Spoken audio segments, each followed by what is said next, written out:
Being from an Indian background was just a big part of my identity, and it still is today. I love being Indian, and so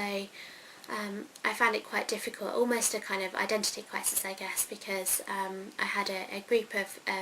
friends outside of the church who were South Asian, and then the people that I knew at church,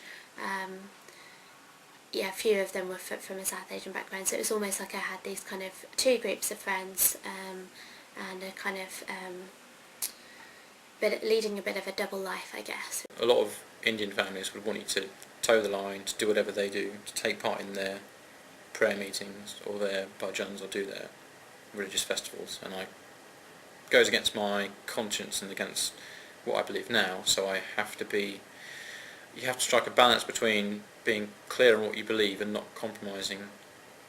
your relationship and obedience to Jesus, but at the same time being loving to them and showing them that you still love them. The church family and my own family, I mean, the two really worlds don't collide at all, which is a shame. So growing up in an Asian church as a young person, I didn't think the church gave me any answers to any problems or any struggles I had. As a young person, you are surrounded by problems of alcohol, relationships, drugs, and I didn't feel I could go to anyone in my church to help me or to guide me or tell me how to respond. For me, I guess there is that sense of identity and a clash of identities at times when you can sometimes be in a church or hear a sermon preached where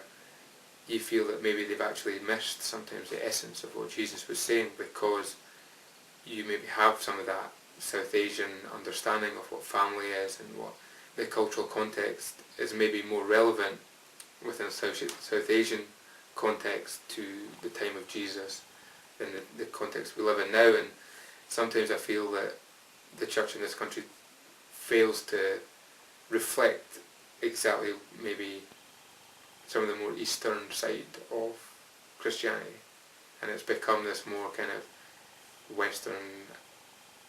caught up a little bit more with the kind of Western culture and ideals and values. I really like the Indian culture. I like the kind of the family loyalty. I like the music and the food, and so actually having friends that understand these things, that understand